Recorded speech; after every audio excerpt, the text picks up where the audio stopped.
സദൃശ്യവാക്യങ്ങൾ അധ്യായം 2. മകനെ, ജ്ഞാനത്തിന് ചെവി കൊടുക്കുകയും ബോധത്തിന് നിന്റെ ഹൃദയം ചായ്ക്കുകയും ചെയ്യേണ്ടതിന് എൻ്റെ വചനങ്ങളെ കൈക്കൊണ്ട് എൻ്റെ കൽപ്പനകളെ നിന്റെ ഉള്ളിൽ സംഗ്രഹിച്ചാൽ നീ ബോധത്തിനായി വിളിച്ചു വിവേകത്തിനായി ശബ്ദം ഉയർത്തുന്നു എങ്കിൽ, അതിനെ വെള്ളിയെപ്പോലെ അന്വേഷിച്ച് നിക്ഷേപങ്ങളെപ്പോലെ തിരയുന്നു എങ്കിൽ, നീ യഹോവ ഭക്തി ഗ്രഹിക്കുകയും ദൈവപരിജ്ഞാനം കണ്ടെത്തുകയും ചെയ്യും.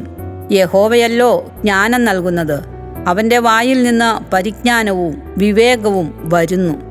അവൻ നേരുള്ളവർക്ക് രക്ഷ സംഗ്രഹിച്ചു വയ്ക്കുന്നു. നിഷ്കളങ്കമായി നടക്കുന്നവർക്ക് അവനൊരു പരിച തന്നെ.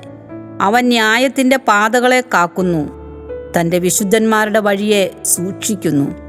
അങ്ങനെ നീ നീതിയും ന്യായവും നേരും സകല സന്മാർഗവും ഗ്രഹിക്കും.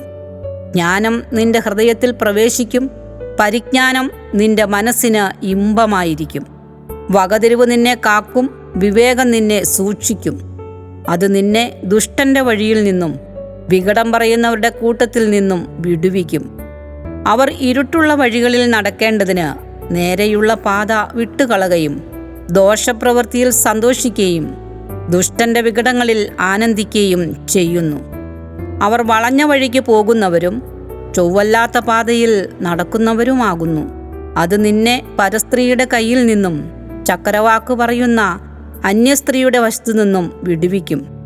അവൾ തൻ്റെ യൗവന കാന്തനെ ഉപേക്ഷിച്ചു തൻ്റെ ദൈവത്തിൻ്റെ നിയമം മറന്നു കളഞ്ഞിരിക്കുന്നു. അവളുടെ വീട് മരണത്തിലേക്കും അവളുടെ പാതകൾ പ്രേതന്മാരുടെ അടുക്കലേക്കും ചാഞ്ഞിരിക്കുന്നു.